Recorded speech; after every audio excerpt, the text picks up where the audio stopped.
This is macOS Ken. Reaction to Apple's Vision, a surprising buy by the Cupertino company, and looking at some of Apple's OS updates. It is Wednesday, the 7th of June, 2023. I'm Ken Ray, and this is news from macOS Ken, brought to you by yours truly and sponsored by HelloFresh, America's #1 meal kit. Go to hellofresh.com/MOK16 and use code MOK16 for 16 free meals plus free shipping. This show is also sponsored by Issue, the all-in-one platform to create and distribute beautiful digital content.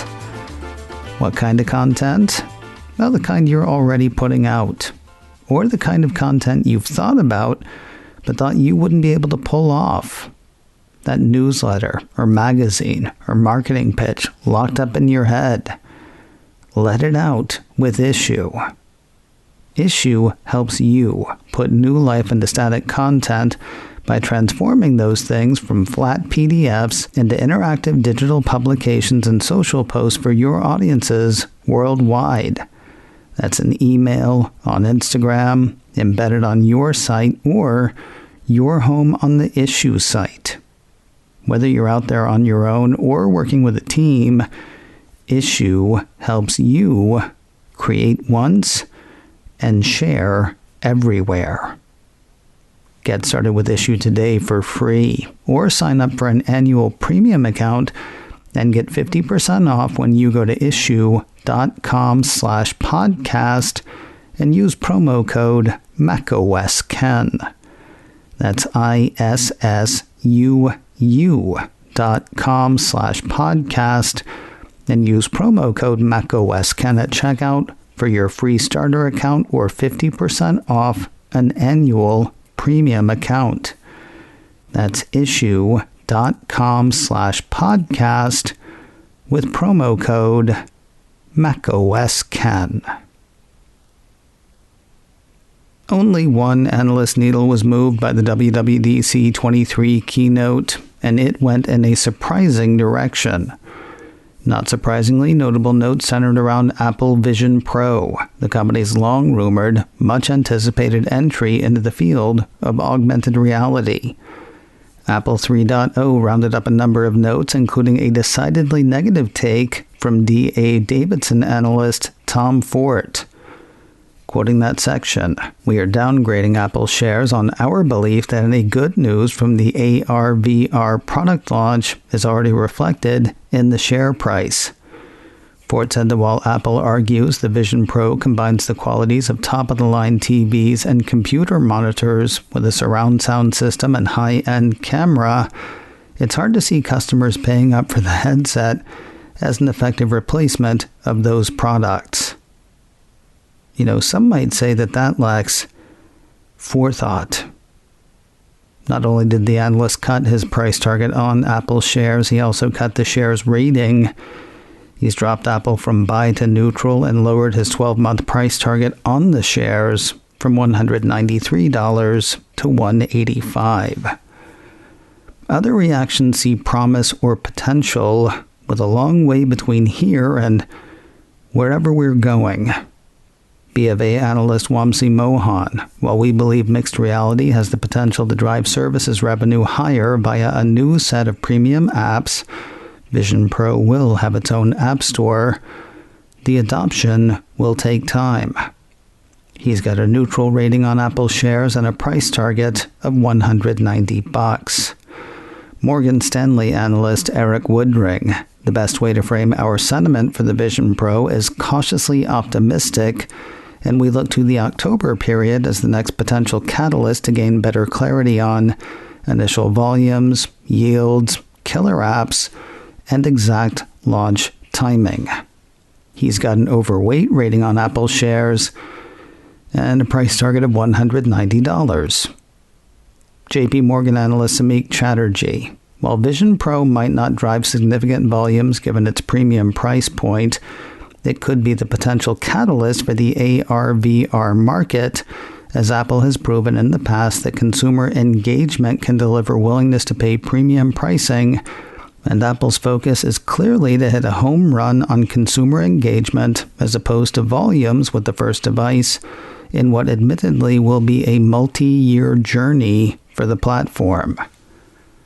He's got an overweight rating on Apple shares and a price target of $190. Evercore analyst Amit Daryanani says he and his think this is the beginning of the start of the next shift in compute. He's got an outperform rating on Apple shares and a price target of $210. Oppenheimer analyst Martin Yang. Vision Pro is a frightening Gen 1 product for other consumer-oriented mixed reality headsets. The fear among competitors should grow when it comes to Apple's 3+ years of more advanced custom chip design, sensor integration, and synergy with other Apple devices. Round 1 is really pricey, though. He expects fewer than 500,000 sold. That said, he is not turned off, keeping his outperform rating on Apple shares and his price target of $195. Raymond James analyst Srini Pajuri kind of keeps the faith, though makes me break my rule. He is also looking for sales of 500,000 units or less for Vision Pro. But he says recent conversations in Asia suggest that Apple is planning a Gen 2 device priced at $1,500 in 2025. That, plus a more mature ecosystem and emerging use cases, should drive sizable revenue contribution longer term. Deepwater analyst Gene Munster says he came away from the keynote with more questions than answers. But after an hour-long demo, he wrote, "Spatial computing is a big deal. Yes, it's very expensive, and yes, the selection of apps will be limited early on, but those barriers will disappear over time. Spatial computing is just too powerful not to go mainstream. I believe it will account for 10% of all Apple sales in 2030.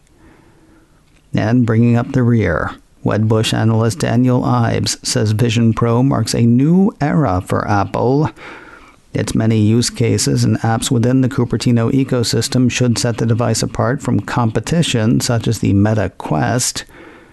He's still expecting sales on the minuscule end, roughly 150,000 units in year one. But, it's a long way between here and wherever we're going. Ives has an outperform rating on Apple shares. His price target on the shares is $205. Now, he's not a financial analyst, but Cult of Max Leander Kahney is something of a big thinker where Apple is concerned. And he doesn't even want to hear it about the Vision Pro price. Even at $3,500, he says Apple's headset looks like a relative bargain. Relative, for example, to the original Macintosh, which cost an eye-watering $7,400 in today's dollars, or relative to the Apple II, which premiered with a cost of $14,400 in today money. According to Kahney, all that makes the $3,499 price tag of Apple's new Vision Pro VR headset seem like a relative bargain. It packs insane 4K OLED screens to mesmerize your eyes, an outside screen that shows your face while wearing it, and an array of sensors to capture your hand movements, facial expressions, and more.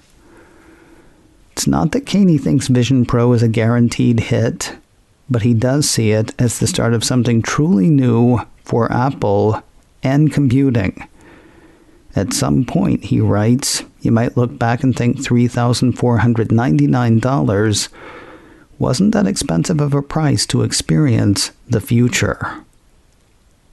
He writes like a guy who thinks he knows where the puck is going. The happiest company on earth is into Apple's vision. The piece from Apple Insider says Disney has partnered with Apple on Vision Pro initiatives, looking both cool and awkward. Disney CEO Bob Iger appeared in the WWDC 23 keynote, showing off some of his company's ideas for Apple's headset. The demos looked magical, though there's no way to know whether what was shown is stuff Disney has actually done with the headset or stuff it thinks it would be neat to try someday. They are on board, though. Iger's message during the keynote included the pledge that his company's streaming service, Disney Plus, will be available for Vision Pro on day one. With the cat out of the bag, with the demos shown, prices announced, reactions written, and the interminable wait underway, wouldn't you think Apple would be done with headset news for the week? I know I would have. And yet, Apple has gone out and, wait for it, bought an AR headset company. Mira is an LA-based startup that makes augmented reality headsets for other companies and the U.S. military. Anyway, it was that. Now, a piece from The Verge says it's an acquisition of Apple's. Clients of Mira have included the Army, the Navy, and Nintendo World. The piece says Mira headsets are used for the Mario Kart ride at Nintendo theme parks in Japan and LA's Universal Studios. Mira's CEO let the news slip in a private Instagram post. Apple has confirmed the acquisition in its usual minimal way. The Cupertino company told The Verge, "Say it with me. Apple buys smaller technology companies from time to time, and we generally do not discuss our purpose or plans." We'll look at some of Apple's upcoming OS updates in a moment, but first a word from HelloFresh, America's #1 meal kit and sponsor of today's show. I've told you before about some great meals I've made with HelloFresh. The tilapia with scallion sriracha pesto, the brown sugar bourbon pork chops, the goat cheese chicken with figgy balsamic. They were all delicious. But meals aren't all they have to offer. Yes, you can take your pick from 40 weekly recipes, but with HelloFresh Market, there's more in store. They've got new snacks to add onto your weekly order, like their fun s'mores bundle, which they say is for the kids, but we're all kids on some level, aren't we? If you're having people over, wow them with appetizers, snacks, and sides, like the bratwurst bar with caramelized onions, or a snack board with pretzel bites, spice bar nuts, and hot honey peach jam. Take it easy and impress your people. But start with you. Go to hellofresh.com/MOK16 and use code MOK16 for 16 free meals plus free shipping. That's hellofresh.com/MOK16 and use code MOK16 for 16 free meals. Don't miss this great offer on America's #1 meal kit. Get free shipping and 16 free meals with code MOK16 at hellofresh.com/MOK16. Right, let's look at some updates. Summing up changes to iOS 17 is tough. Even Apple's press release on the update doesn't so much offer a theme as a list of new features. I guess we could say it's geared more toward the personal, it is smarter, and it focuses on wellness. Features focused on the personal include contact posters. You know, the personalizations you can add to the lock screen in iOS 16, choosing pictures, setting fonts, and stuff like that. You can make something similar for when you call other people. Apple says users can customize how they appear, bringing a completely new look to incoming calls, and choose beautiful treatments for photos or Memoji, as well as eye-catching typography and font colors. Contact posters will also be available for third-party calling apps. Straddling the line between smarter and personal, Apple says FaceTime now supports audio and video messages, so when users call someone who is not available, they can share a message that can be enjoyed later. You can also make special effects happen in FaceTime calls by simply using gestures. The effects include reactions such as hearts, balloons, fireworks, laser beams, rain, and more, and they will also be available to third-party video calling apps. On the smarter side, remember how you used to be able to listen to who was leaving a message on an answering machine before deciding whether to pick up? Apple says live voicemail gives users the ability to see real-time transcription as somebody leaves a voicemail and the opportunity to pick up while the caller is leaving their message. We truly live in an age of wonders. In the very early 2000s, you could bump devices together to exchange contact information. A new feature called Name Drop calls that to mind, though no bumping is required.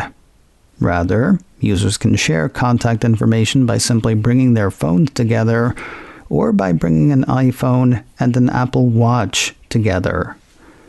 Standby makes the always-on display of some iPhones more useful, turning a charging device into a clock or a widget machine for at-a-glance information. And autocorrect is said to have gotten smarter because sometimes, as Craig Federighi put it during the keynote, sometimes you just want to type a ducking word. As for wellness, a sort of safety feature called Check-in lets users let others know when they've arrived at their destination. If they're not making progress toward their destination, Apple says useful information will be temporarily shared with the selected contact, such as the device's location, battery level, and cell service status. Journal is a new app that helps iPhone users reflect and practice gratitude through journaling, which Apple says has been shown to improve well-being. If that idea freaks you out, the company says with the use of on-device processing and end-to-end encryption, Journal is built to protect a user's privacy and ensure no one, including Apple, can access a user's entries. The Health app offers new mental health features, including mood logging and logging of momentary emotions. Screen distance and screen time uses the True Depth camera to encourage users to move their device farther away after holding it closer than 12 inches from their face for an extended period of time. There are accessibility updates like assistive access, live speech, and personal voice. Think of that last one as sort of preventative. Apple says it gives users at risk of speech loss the option to create a voice that sounds like theirs. I want to say that Age of Wonders thing again, but that really is amazing. And that is seriously less than half of what's in Apple's press release. While some of the features will be later this year offerings, the first developer beta of iOS 17 is available to developers and others now. We'll talk about those others in a bit. If you're wondering whether your phone can handle it, probably. A piece from Tech Radar says iPhone 8 and iPhone 10 have been cut from support. Anything after those should support or be supported by iOS 17. Apple's press release for iPadOS 17 touts that operating system's personalization focus. For example, last year's personalized lock screens for iPhone. Yeah, iPad finally gets those. A lot of attention has been paid to PDFs, both filling them in and using them in notes. The Health app is making its way to iPad, and don't I feel silly for not realizing it wasn't there already? Despite there being completely different operating systems, a lot of the features mentioned for iOS 17 will be found in iPadOS 17 as well.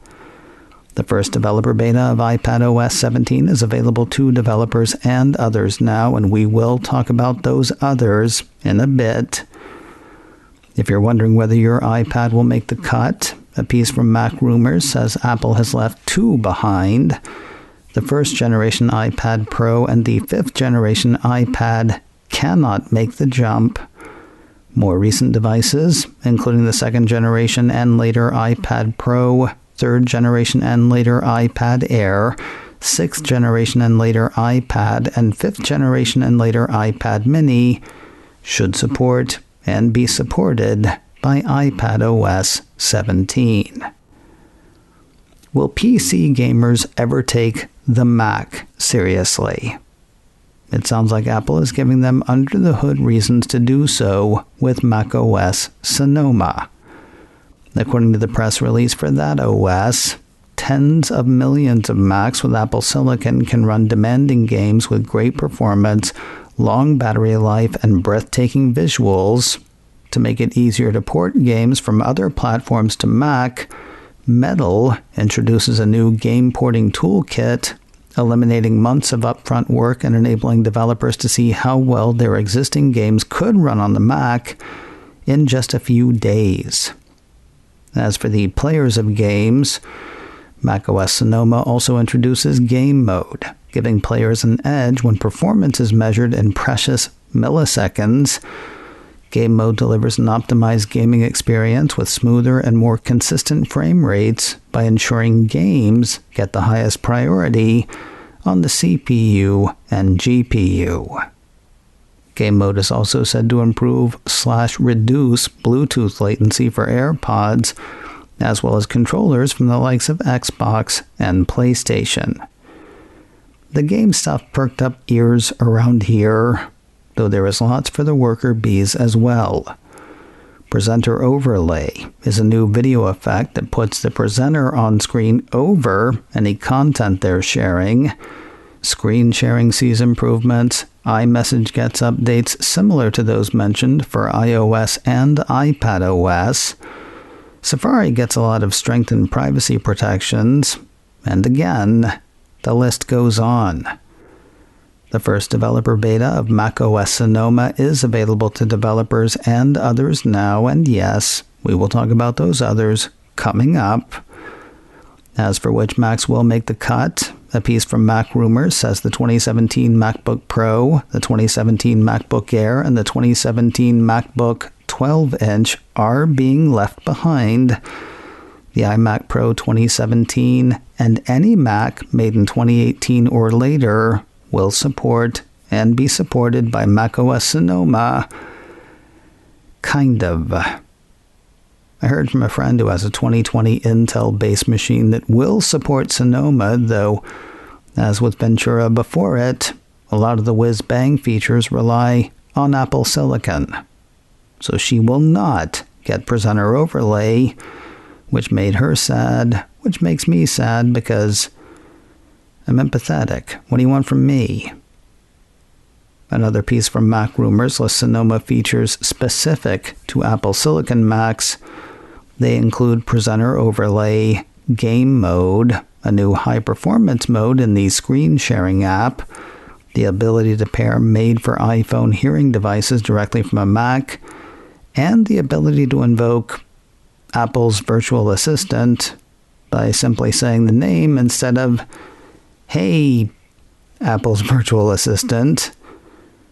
That is a thing that is coming across the board, by the way.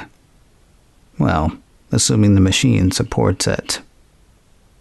And finally today, I know a few people who are not developers but are members of Apple's developer program.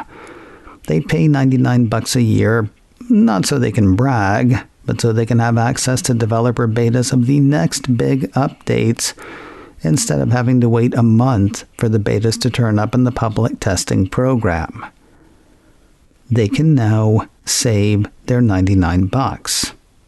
According to a piece from Mac Rumors, anyone can now enroll in the free version of the Apple Developer Program and get access to beta releases.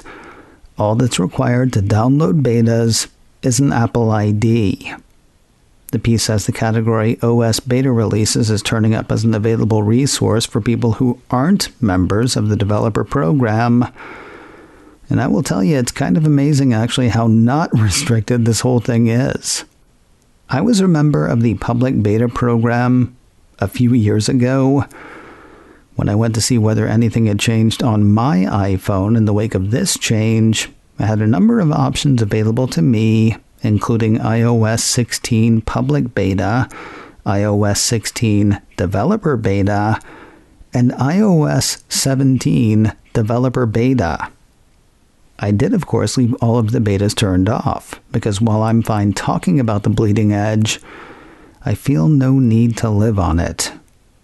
As Mac Rumors points out, it's not a good idea to install these betas on a main device, as there can be notable bugs and issues with early software.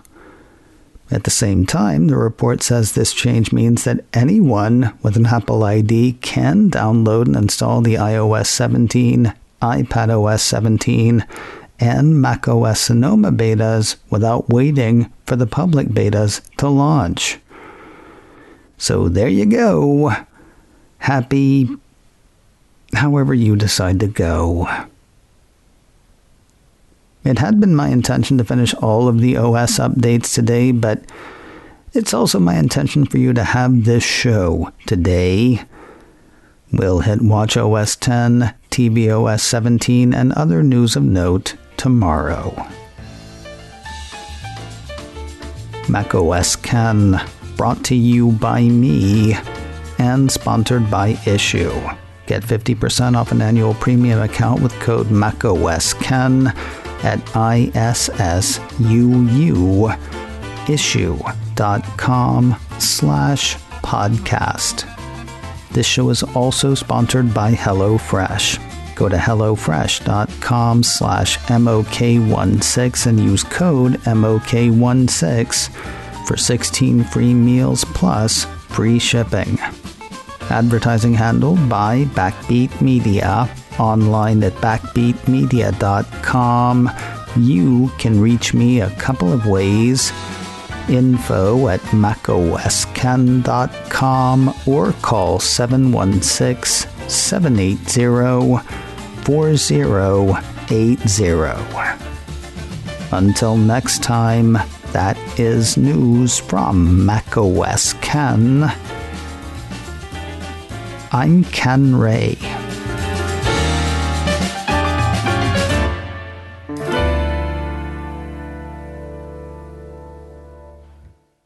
We truly live in an age of wonders.